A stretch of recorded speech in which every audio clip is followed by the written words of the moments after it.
hoje o tema é como que eu faço para atender mais de um aluno ao mesmo tempo? Aulas em duplas, aulas em trio, aulas em grupo. Então esse é o tema da live de hoje.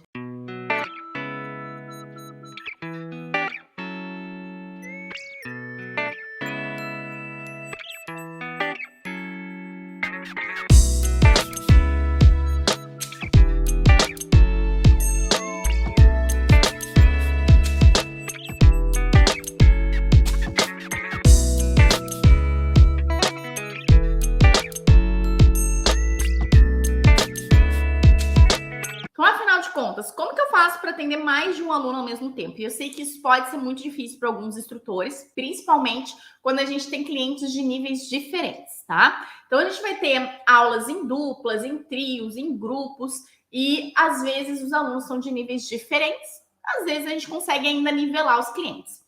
Como que eu faço? Bom, o ideal é que a gente consiga manter esses alunos no mesmo nível, para equilibrar a aula, mas isso nem sempre é possível, né?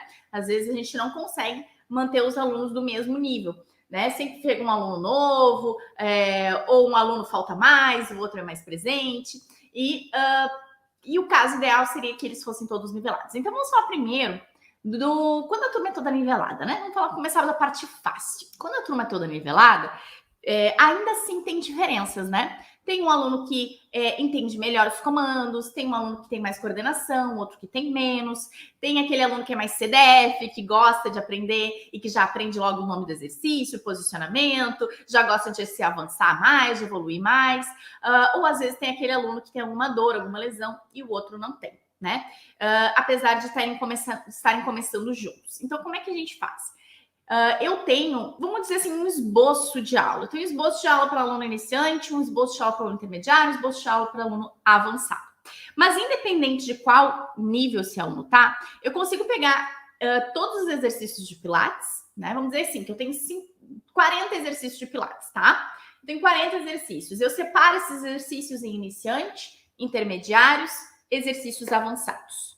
Eu vou pegar primeiro aqueles exercícios iniciantes e ensinar para minha turma, tá? Não importa se eu tenho 1, 2, 3, 4, 5 alunos. Eu vou começar sempre pelos exercícios iniciantes. E eu vou começar dando a base, né? Trazendo do mais próximo para o mais distante, né? O que é o mais próximo? Os joelhos mais próximos ao peito, né? Não estendo as pernas para longe. Então, vou trazendo, diminuindo o ângulo, diminuindo a amplitude do exercício. Eu faço o exercício com uma amplitude menorzinha.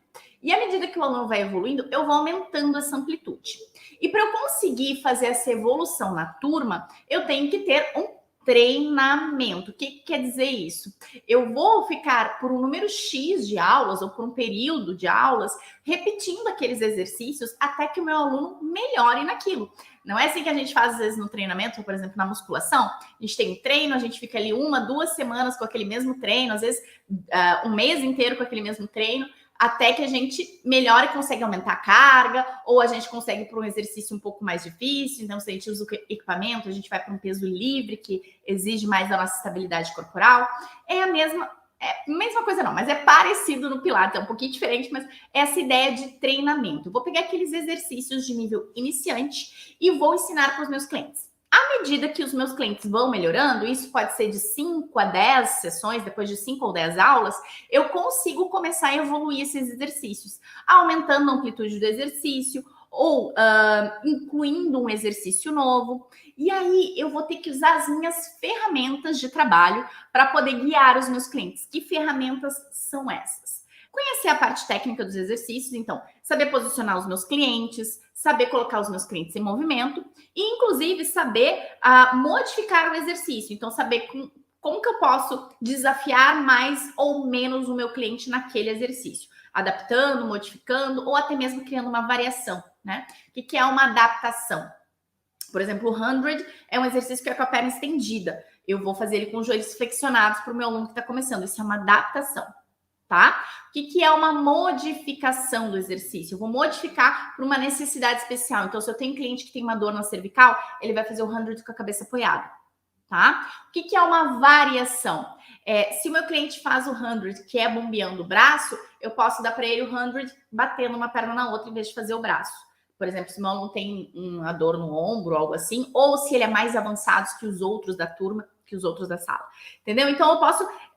todo mundo tá fazendo 100, mas cada um tá fazendo o seu 100, por exemplo, tá? Então, chegou um determinado ponto, eu quero evoluir a turma. Todo mundo começou junto, tá? A gente tá no cenário ideal, todo mundo começou junto. Mas eu vejo que a Mariazinha consegue um pouquinho mais, só que o Joãozinho ainda não consegue. Então, eu vou criar este desafio, né? Quem sabe, começa o 100, né, iniciante, com adaptação com joelhos flexionados, e depois lá da 5ª repetição, já passou aí 5 sessões, 5 aulas, mais ou menos, né? Eu vejo que a Mariazinha já consegue evoluir, o Joãozinho ainda não. Então, eu crio esse desafio. Quem sabe a gente tenta estender a perna e continua. Se precisar flexionar os joelhos, flexiona, mas não para. E aí a Mariazinha estende a perna e consegue segurar lá e manter o exercício. O Joãozinho estendeu a perna, mas não deu. Teve que flexionar o joelho de novo. Aí, sei lá, outro aluno lá, sei lá, Suzana, ela estendeu a perna, mas ela disse, ai, prof, senti minha lombar. Não, então mantém o joelho flexionado. Sei lá, o outro lá, o Felipe, tá fazendo 100, começou a doer o pescoço. Baixa a cabeça, Felipe, não tem problema. Então, todo mundo está fazendo o mesmo exercício, mas cada um está com a sua necessidade especial sendo atendida. Seja para mais, seja um desafio a mais, seja para menos, tá bom? E assim eu vou evoluindo essa turma. Chega um ponto que daí todo mundo conseguiu estender a perna, né? A gente vai tentando assim. A Mariazinha, que já consegue estender a perna, na próxima aula eu já vou dizer, Mariazinha, já deixa a perna estendida. Joãozinho, quem sabe tenta estender a perna, cansou, flexiona o joelho de novo, e assim a gente vai indo. Até que chega um momento que todo mundo consegue estender a perna. Mas a Mariazinha já estendia a perna. Que desafio que eu vou criar para a Mariazinha? Mariazinha, quem sabe tu bate uma perna na outra aula. Mariazinha, quem sabe tu desce a perna em 5 tempos e sobe a perna em 5 tempos, né? Eu posso dar essa tarefa só para Mariazinha, mas eu posso desafiar todo mundo. Eu posso, de repente, criar esse desafio nas últimas 3 repetições. Quem consegue fazer, acompanha a Mariazinha. Quem não consegue fazer, continua no 100.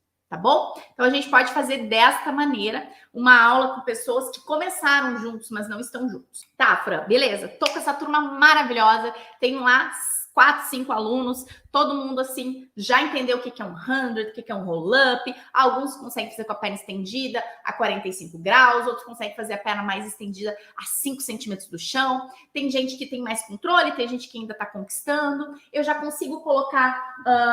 um Magic Circle para todo mundo fazer. Eu tenho que reduzir, às vezes, um pouco o exercício, e isso é natural, tá, gente? Quando a gente coloca um acessório numa aula, a gente cria um desafio para o cliente. Às vezes, um acessório pode ajudar, ele vai ajudar a conectar mais escápulas, a trabalhar mais, ativar mais a musculatura, mas ele também cria, justamente por criar uma ativação muscular a mais, ele também exige um esforço a mais. Pode ser que para alguns alunos seja mais difícil, no geral é.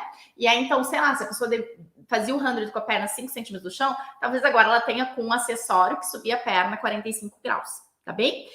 Pode ser que o aluno que fazia a perna 45 graus não consiga fazer o 100, né? Os 100 movimentos de braço, fazer o 100 completo, mas ele faça menos repetições. E tá tudo bem. Não é tão importante o número de repetições, e sim a qualidade do movimento. Bom, tô com essa turma aí, tô usando acessório, tô sabendo adaptar, tô sabendo modificar. Me apareceu uma aula experimental. Puxa vida, para não falar outra coisa, né?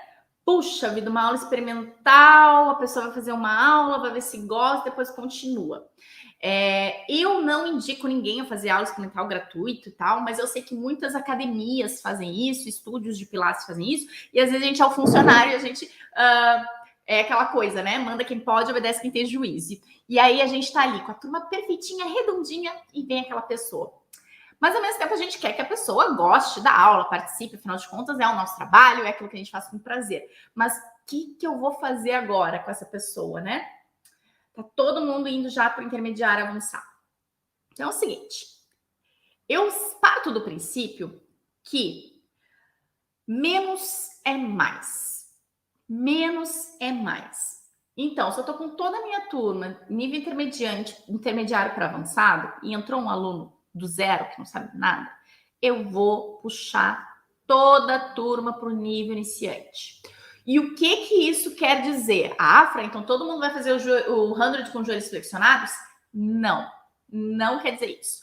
Todo mundo vai começar o 100 com joelhos flexionados para eu poder posicionar esse aluno sem que ele fique olhando para os outros. Então, estrategicamente, eu já coloco esse aluno mais para frente, para que ele não fique olhando os outros, que se ele para olhar os outros ele vai ter que ficar olhando para trás, Então, eu quero que ele não olhe os outros, eu quero que ele preste atenção em mim. E eu já converso com ele antes. Oi, tudo bom? A turma já está aqui acontecendo, todo mundo já está um pouco mais avançado, mas não te preocupa que eu vou te passar os... Como é que é o teu nome? Como que é o teu nome? Joana. Joana. Grava o nome da Joana, chama Joana de Joana umas 3, 4 vezes, porque é para ti decorar o nome da Joana, porque tu vai precisar de saber o nome da Joana. Vai colocar todo mundo na posição do 100. Então, se o pessoal já subia com as pernas direto do chão estendida, para tudo. Todo mundo leva os joelhos para o peito, sobe a cabeça e os ombros, traz o mais proximal e vamos para o 100.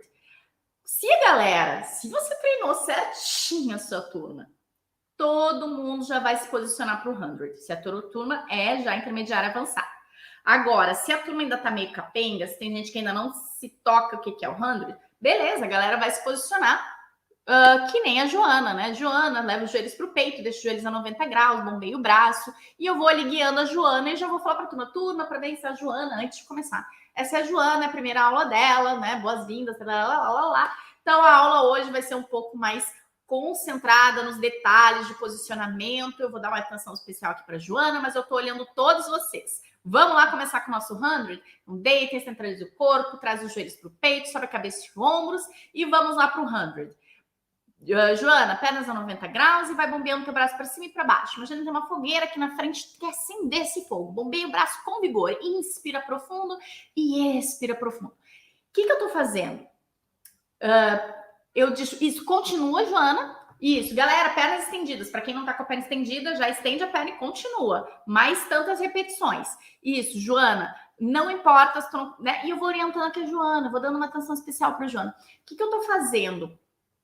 A turma já está mais antenada no que é o 100.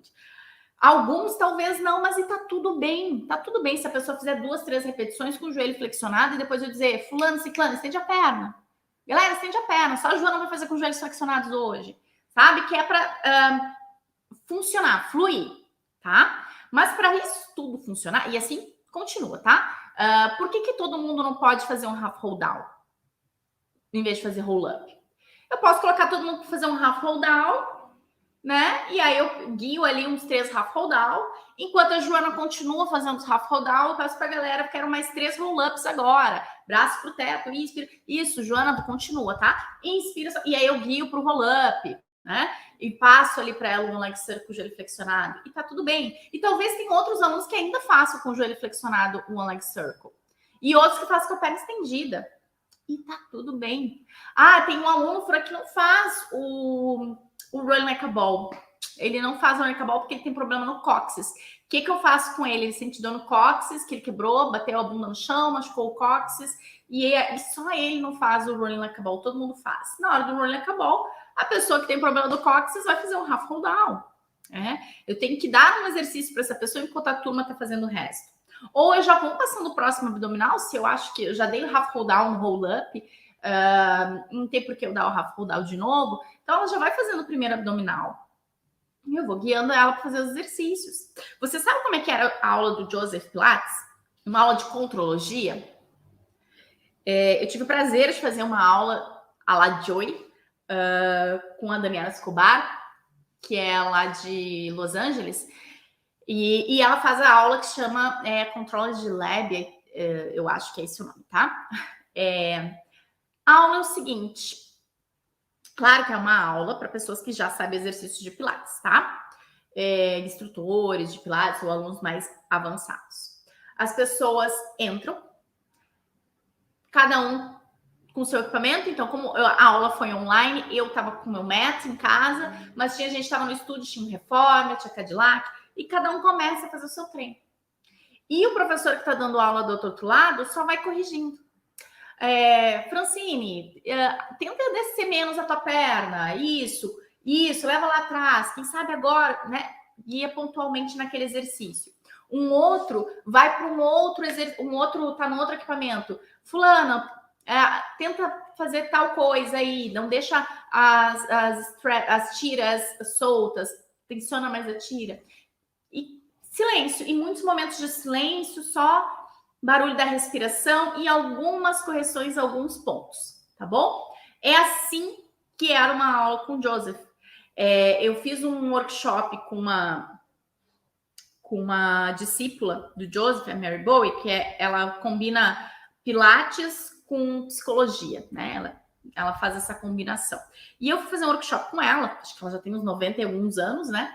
E ela tava falando disso, né? Que eles chegavam, todos em silêncio, iam pro vestiário, se trocavam, começavam o seu treino, e cada um ali concentrado, e às vezes o Joseph e a Clara passavam e só ficavam olhando, e eventualmente, em algum determinado ponto, o Joseph vinha, quando chegar nesse exercício aqui, tu me chama. Ou vinha para ele, para aqui um pouquinho, sobe mais, abre mais o peito, ou guiava a pessoa naquela amplitude que ele queria. Então, o que eu vejo, assim, que às vezes as pessoas têm dificuldade de atender alunos numa aula em grupo ou alunos de diferentes níveis, é porque criaram essa dependência do aluno com o instrutor. Que o aluno não consegue começar um exercício sem que o instrutor diga o que ele tem que fazer. E quando a gente dá essa independência para o cliente, a gente não tem que ter medo que o cliente, agora meu aluno já sabe fazer os exercícios do Pilates de solo sozinho, ele não vai mais querer fazer aula comigo. Ele vai sim. Sabe por quê? Porque ele sabe fazer os exercícios sozinho, mas ele não sabe o que ele precisa fazer para ele melhorar. Então, nós, como instrutores, a gente não faz aula de Pilates com outros instrutores. Se não faz, deveria fazer. E se você faz, você sabe que quando você faz aula com outro instrutor, a aula vai muito além. Eu consigo fazer aqui meus exercícios do mat, no meu tapetinho, que tá ali atrás, eu consigo fazer rapidinho, 30 minutinhos. Saio assim, né? Senti que fiz uma ginástica, um exercício. Mas quando eu faço uma aula guiada com um outro instrutor me olhando, é outra aula. A aula pode ser um pouco mais demorada, pode ser um pouco mais rápida, mas o meu corpo, os estímulos que eu tenho, as dificuldades, né, os desafios que se criam são muito maiores. Então, se você não faz aula com o instrutor, se você é instrutor de Pilates e não faz aula com outro instrutor, alguém te olhando, alguém te guiando, começa por aí. Começa com alguém te corrigindo. Então, não precisa ter esse medo de que, mas se eu tornar o meu aluno independente, o meu aluno vai parar de querer fazer aula de Pilates comigo. Não vai. Não vai. Você vai conseguir dar qualidade para os seus atendimentos, porque você começa a ter espaço para conseguir desafiar o seu aluno. Por isso que eu digo, tem que ter uma metodologia, tem que ter uma fórmula de ensino. E eu tenho uma fórmula para cada tipo de aluno. Então, os alunos iniciantes, eu dou mais tempo da precisão do movimento, detalhes do exercício, e eu tenho um tempo acaba que sendo um pouco menor, para poder corrigir, para poder dar dicas, até porque para o aluno iniciante eu não vou dar um monte de correções e nem um monte de dicas. Eu tenho que ser cirúrgica, eu tenho que ser direta, eu tenho que ser simples. O aluno iniciante é o mais direto, o mais simples possível. Eu tenho que colocar esse aluno no movimento e conseguir que ele faça os exercícios de forma correta, dando correções certas no tempo certo. Tá? E à medida que o meu aluno vai evoluindo e que ele vai aprendendo os exercícios e fazendo com mais qualidade, eu não preciso dar tanto detalhes de técnica. Eu dou 2 ou 3 comandos ali por 2 ou 3 repetições, e aí eu tenho todas as outras repetições para dar dicas mais complexas, para corrigir mais detalhes, e assim esse aluno vai evoluindo para o nível avançado. E lá no nível avançado, eu consigo dar uma aula inteira só falando o nome de exercício. 100, roll up, one leg circle, run like a ball. E o aluno vai transitando de exercício para o outro, e eu faço correções pontuais. Ou eu até posso ficar falando uma aula inteira de avançado para dar ritmo para o exercício. Ou um ritmo mais intenso, ou um ritmo mais lento. Fran, mas eu tô com uma turma avançada. Eu dou ritmo, os alunos fazem exercício com intenção. Você que é instrutor de Pilates, já fez os exercícios de Pilates lentamente, com precisão? Não é fácil. Que mesmo como instrutora, eu tive várias fases. Eu tive a fase inicial, que eu queria saber um monte de exercício. Eu queria saber repertório, porque eu não sabia nenhum. Então, eu queria conseguir aprender o maior número de repertório de exercícios possíveis para ensinar para os meus alunos. Aí, depois começou a fase que, assim, eu não preciso de repertório. Eu preciso saber como que eu evoluo os meus alunos, como eu avanço, né? Que dicas que eu dou, como é que eu sei, segundo dúvida, eu lembro claramente, quando que eu sei que meu aluno está pronto para ele evoluir para o próximo grau, né? Que ele está pronto para sair do iniciante para o intermediário. Porque eu ia meio instintivo, assim, né? Meio que no feeling. Eu acho que ele consegue fazer um jackknife, que é um exercício de inversão. E no final das contas eu acabei aprendendo que sim, a gente começa a treinar o olhar, né? Tem alguns exercícios que são pré-requisitos, que facilitam. Eu ensino isso para os meus alunos, né? Tanto para os meus alunos de aula de Pilates, quanto para os meus alunos instrutores de Pilates. Mas é o olhar. A gente começa a treinar o olhar, começa a identificar no aluno coisas que ele pode fazer, mas para facilitar e não depender só da nossa análise subjetiva, tem algumas regrinhas, alguns exercícios que ajudam a identificar quando o aluno está preparado para algum exercício. Que saber esses macetes, vamos colocar assim, facilita muito na hora de evoluir os nossos clientes. Então, eu passei por essas fases, né, de querer repertório, depois de querer saber como que eu evoluo, como é que eu faço para avaliar esse cliente em cada exercício para saber que ele está pronto para o próximo. Depois foi... nossa, eu tenho alunos com lesões, com dores, apareceu gestante aqui, o que eu faço? Começa a surgir as coisas começam a aparecer, a gente começa a ter dúvida.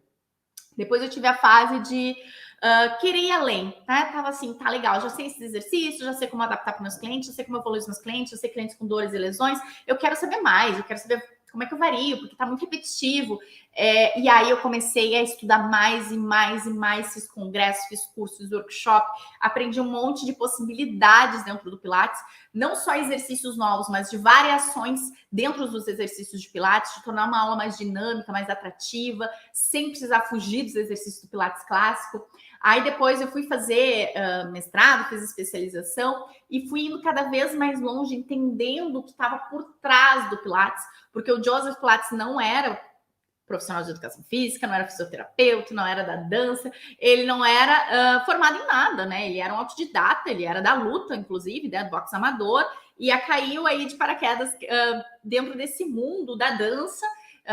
E hoje a gente vê, enfim, essa briga entre fisioterapia, dança e educação física, agora os enfermeiros, e quando, na verdade, o próprio Joseph Pilates não tinha formação em nada. Mas quando a gente vai fazer essa análise por trás do Pilates, estudar a biomecânica, estudar a fisiologia do método Pilates, a gente começa a entender uma ordem, né? A gente consegue, e nem era enfermeiro, né, Gabi? Nem era enfermeiro. Mas quando a gente começa a olhar por trás, entendendo de biomecânica, entendendo de fisiologia e estudar o método Pilates, a gente começa a entender que, de fato, faz muito sentido a lógica dos exercícios, essas amplitudes dos exercícios, né? Que nem todo curso de Pilates ensina. É uma metodologia de ensino, né? Como que eu ensino, como que eu preparo, como eu construo e desconstruo os exercícios para ensinar o meu aluno. E quando a gente aprende isso, quando a gente entende isso, fica muito mais fácil, né? De guiar uma aula com vários alunos, mesmo que os alunos sejam de diferentes níveis. Porque a gente sabe como adaptar para cada um, né? O que a gente não aprende dentro da graduação, no mestrado, na especialização, e às vezes nem no curso de Pilates, é como que eu ensino. Então eu vejo muito instrutores perguntando, eu preciso melhorar o meu comando verbal, preciso melhorar a forma como eu me comunico com o meu cliente. E na verdade o comando verbal, ele é importante, mas ele não é o único, exclusivamente a nossa ferramenta de comunicação com o nosso cliente. É só um meio de comunicação, né? Porque a gente tem que saber outras coisas. E não é só... Como é que eu melhoro o meu comando verbal? Eu melhoro o meu comando verbal conhecendo a parte técnica de todos os exercícios. Então, eu sei que no 100, o cóccix tem que estar em direção ao chão, que a pontinha da escápula tem que estar em contato com o chão, né? Que ele vai crescer pelas pontas, mandando as escápulas para baixo e usando bem os músculos abdominais dele. Eu sei que os dedos têm que estar alongados, todos os dedos juntos, não pode estar em conchinha, não pode estar hiperestendido, não pode estar com os dedos abertos. Eu sei que eu posso usar o pé paralelo, mas às vezes uma leve rotação externa ajuda a abraçar as coxas, a fazer uma ativação de glúteo, aprofundar mais o abdômen. Eu sei que se eu virar o calcanhar para longe, alonga mais a parte posterior, mas que no 100, às vezes um pé em ponta ajuda mais ele a fazer o sculpt, né? Sabe o que é sculpt? Esculpir o abdômen? Esse puxar o abdômen para dentro. Sabe o que é sculpt? Eu vi uma live do Eric Karlovich falando sobre isso. A ideia de sculpt é aquele negocinho, sabe aquela conchinha de servir sorvete? Aquela conchinha que a gente serve sorvete, que é uma conchinha assim? Aquilo é um sculpt. Então, quando a gente sculpt o abdômen, vem daí, né? Desse sugar o abdômen para dentro, para cima, como se fosse servir uma bola de sorvete. Né? Então, a gente tem que enxergar isso e enxergar essa bola de sorvete quando faz um rolling like a ball, enxergar esse scoop quando a gente está fazendo o 100, como se eu estivesse cavando essa bola de sorvete no meu abdômen. Quando a gente começa a entender essa parte técnica dos exercícios e se aprofundar nisso, eu sei o que eu tenho que falar para o meu aluno. Se não fico lá só contra-abdômen, contra-abdômen, contra-abdômen, respira, né? E fica muito mecanizado, né? Então a gente precisa se aprofundar mais nesses detalhes, na parte técnica, nos detalhes de posicionamento de exercício, saber quando que é a hora de eu falar dessa parte técnica, quando é a hora de eu deixar o meu aluno se movimentar, quando é a hora de eu dar dicas para ele, quando que é a hora de eu... e quais dicas, né? Para esse aluno. Porque senão você começa a dar um monte de informação, um monte de dica, e esse aluno paralisa, não se movimenta. E eu tenho que criar isso, né? Eu vou criando isso e aos poucos eu vou evoluindo o meu cliente. E se eu sei usar bem a parte técnica, bem as dicas, eu começo então a dar independência para o meu cliente. Ele começa a entender também o método, ele começa a ser responsável pelo treino dele. E aí eu começo a ficar com a parte de fluidez, de fazer com que ele migre de um exercício para o outro através de um exercício, né? Então, como a gente fala de Pilates, a gente fala de movimento. Eu quero deixar o meu aluno o mínimo possível parado e o máximo possível em movimento. Então, até a transição de um exercício para o outro é um exercício, que às vezes é um rolling like a ball, às vezes é um roll-up. Se o aluno é avançado, pode até mesmo ser um teaser. Então, a gente tem que conseguir também saber esse entrosamento de um exercício para o outro, para que não se desconecte, né? Não se desconecte do treinamento dele, não se desconecte do powerhouse dele, para que ele se mantenha ativo e em movimento. Bom, eu sei da parte técnica, eu sei das dicas, eu consigo fluir o meu aluno. Então, agora, o que mais que eu posso usar para ajudar o meu cliente, né? E todas essas partes, a técnica, a fluidez e as dicas, eu estou fazendo através do som da minha voz.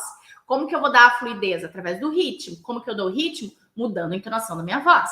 Então, se eu quero que seja algo mais devagar, mais controlado, aprofundando o abdômen para dentro e para cima, alongando bem lá na frente, a minha voz vai mudar o jeito. Agora, se eu quero que meu cliente flua no movimento, que ele sinta o vigor, que ele bombeie o braço em 1, 2, 3, 4, 5, alonga lá na frente, cresce a coluna, inspire, solta o ar, inspire, cresce. Eu vou dar esse ritmo. A minha voz só modula a entonação e o ritmo que eu quero dar para aquele cliente ou para aquela turma, tá bom? E às vezes eu posso fazer as primeiras repetições com mais controle, detalhe de posicionamento e algumas outras repetições mais fluídas. E não necessariamente ter exercícios avançados e mirabolantes, que o aluno se pendura, que o aluno vira de cabeça para baixo, ou coisas assim, tá? Então, a minha voz é importante nesse sentido. Aí eu tenho outras ferramentas de trabalho, que é o toque no aluno e o monitoramento. E aqui, nesse caso, a gente vai ter diferenças para aulas online e aulas presenciais. Porque na aula presencial, eu consigo literalmente tocar o meu aluno, né? No online, eu não consigo literalmente tocar o meu aluno. Como é que eu faço? No presencial, o monitoramento eu consigo fazer me movimentando pela sala de diferentes pontos e vendo esses alunos de diferentes pontos. No online, não tem como é que eu faço, né? Então, a gente tem esses dois casos aí que é um pouquinho diferente. Mas assim, Tato, mesmo numa aula em grupo, com vários clientes, eu não consigo tocar neles, em todos ao mesmo tempo, né? Eu não consigo lá, no One Leg Circle, pegar o pé de todo mundo para movimentar, mostrar como que eu quero o círculo. Então, eu tenho que fazer esse tocar e dizer como eu quero esse círculo com o som da minha voz. Eu vou tocar um aluno, fazer 3 círculos no sentido. Na hora de trocar o sentido, eu pego um outro aluno, faço movimento no outro sentido. Na hora de trocar a perna, eu vou para um outro aluno no sentido. Aí eu tô aqui com um aluno e eu tô vendo que o outro lá no canto tá fazendo a perna muito grande, o cara menorzinho. Eu falo, João, diminui um pouquinho a amplitude do teu movimento. Ou ele tá muito pequenininho, eu quero mais... João, vamos aumentar um pouquinho mais essa amplitude desse movimento? Isso, muito bom, João. Maravilha. Continue, né? Então, quando eu tô numa aula em grupo, eu não consigo também tocar todo mundo. Eu não consigo assim, gente, quem sabe traz a perna aqui na minha mão, quem sabe desce um pouco mais, vem aqui na altura da minha mão, não consigo. Mas eu consigo dizer para todo mundo, quem sabe desce um pouquinho mais, desafia, mantendo o abdômen. Isso, Carmen, ótimo. Carmen, tá perdendo o abdômen, consegue manter? Não, então sobe um pouquinho mais com a perna. Então, eu toco o aluno de outras maneiras. Eu toco chamando ele pelo nome, ou eu tô vendo que um aluno tá com os ombros encolhidos. Cara, relaxa os ombros, é uma coisa que vocês vão começar a perceber. Eu tô falando pra Joana baixar os ombros, mas todo mundo tá aqui, ó, baixando o ombro. Eu tô falando para um aluno tentar alongar mais a perna e a gente vê todo mundo alongando a perna. Eu falo para um aluno tentar baixar um pouquinho mais a perna, a gente vê todo mundo baixando um pouquinho. Então, assim, são comandos assertivos e que se outras pessoas seguirem aquele comando, não vai ter nenhuma perda, né? Não vai ser nocivo, vai ser benefício. Ótimo, fala para todo mundo isso, gente. Baixa os ombros, aprofunda o abdômen. Agora, se é uma dica para um aluno específico, eu falo o nome do cliente. João, levanta mais a perna. Maria, baixa mais baixa os ombros, eu daria para todo mundo. Mas Maria, enrola o cóccix para dentro, tá empinando essa bunda. Então eu começo a ter que falar pontualmente para cada cliente, tá? E isso aí se chama toque, né? A gente toca no cliente com o som da nossa voz, não necessariamente com as nossas mãos. E na aula online também, não tem como tocar o aluno. Então eu vou dizer para ele, baixa mais a perna, levanta mais a perna, eu posso usar referências. Então aqui vocês estão vendo a televisão, vou dizer, deixa mais em cima da televisão, deixa mais abaixo da televisão. Tem uma janela aqui do meu lado, vou dizer, leva mais lá para a janela, leva mais para o rodapé, leva mais para o roda-forro. Então eu vou dando essas dicas em relação ao ambiente, tá? Monitoramento. Na aula em grupo, monitoramento é literalmente isso, monitorar os alunos, monitorar o movimento, olhar de diferentes ângulos. A gente está olhando de frente, dá para ver de um jeito. Quando a gente olha de lado, o cliente está quase deitado no chão, né? Mesma coisa, a gente está olhando de lado, nossa, tá lindo. Vou olhar de frente, o aluno está todo torto assim. Então a gente tem que sempre estar se deslocando e olhando de diferentes pontos. Mas na aula online nem sempre é possível, né? Então a gente já começa a alucinar as possibilidades. Eu sei que, por exemplo, deixa eu pensar aqui num exercício que é bilateral, que eu não enxergo um lado. Vamos para os sidekicks. Os sidekicks, eu estou enxergando a parte da frente do aluno, vejo a parte de trás. O sidekicks é um exercício que a gente deita de lado, o aluno fica de frente para a gente fazendo os exercícios. Eu estou vendo a parte de frente dele, mas eu não estou vendo o alinhamento. Então, eu vou guiar ele. Olha, eu quero que tu use a parte de trás do teu colchão como referência e tu vai deixar o teu cotovelo bem alinhado com a parte de trás. Tu vai passar a mão nas tuas costas e vai ver se está toda a tua coluna alinhada, pernas na diagonal à frente. E aí eu vou estar ali dando aula para ele e vou pedir para ele fazer o exercício. Do outro lado, ao invés de eu pedir para ele só trocar de lado e continuar de frente para mim, eu peço para ele ficar de costas. Isso é muito importante para a gente ver como é que tá as escápulas desse aluno, como é que tá o posicionamento dele de costas, que daí às vezes a gente não enxerga que ele estava lá, ó, com o pescoção para trás, ou que ele estava com os ombros encolhidos. Enfim, ou a gente também pode começar a alucinar, ó, deitar de barriga para cima, fazendo um círculo lá com as pernas, seja um leg circle ou corkscrew, a ideia é deixar os ombros no chão. Eu consigo chegar só o ombro direito, não enxergo o ombro esquerdo dele, mas eu digo igual, ó, leva as pernas para a direita, empurra teu ombro esquerdo no chão, circula e volta. Se ele já estiver empurrando o ombro no chão, beleza. Mas se ele não estava empurrando, ele vai empurrar, entendeu? Então, quando a gente está na aula online, a gente acaba falando muito mais, tá? A gente acaba dando muito mais informações, porque a gente tem que alucinar o que está acontecendo do outro lado e os possíveis erros desse aluno, né? Para isso, a gente tem que também ter experiência e saber quais são esses possíveis erros, certo? Mas é mais ou menos assim que funciona. Quando a gente tem um método de ensino e sabe como desafiar o cliente, mesmo no nível iniciante, pode chegar um aluno de outro nível, né? Pode a turma inteira estar no avançado, eu vou regredir a turma inteira para o nível iniciante e vai ser uma aula maravilhosa. Entendam que estar no nível iniciante não significa estar fazendo exercícios fáceis. Não significa. Significa estar fazendo os exercícios de base, os exercícios iniciais. Aqueles exercícios que são como se fosse uma chave, uma senha que libera para outros exercícios. Como assim, Fernando? O que está falando? Deixa eu explicar. Por exemplo, o roll-up é um exercício iniciante, tá? Claro que nem todo aluno iniciante consegue fazer o roll-up. A gente tem que adaptar com o half roll down, por exemplo. Mas o neck pull é um exercício intermediário, que o meu aluno só vai conseguir fazer o neck pull quando ele estiver fazendo roll-up bem. Então, por exemplo, na minha metodologia de ensino, o neck pull é um exercício de nível intermediário, porque ele é o roll-up precisa estar sendo bem feito. Então, o roll-up é um exercício de nível iniciante, que é uma chavezinha que libera o aluno para fazer o neck pull, tá? Então, pensem nisso quando vocês, né, forem dar aula de vocês, e às vezes a gente planeja uma aula e pensa, nossa, vai ser maravilhosa. Mas bota aquele exercício que é um pouco mais complexo, por exemplo, um corkscrew, que a gente faz o círculo com as duas pernas. Se com uma perna só, no one leg circle, o aluno tem dificuldade, por que você acha que com duas pernas ele vai fazer bem?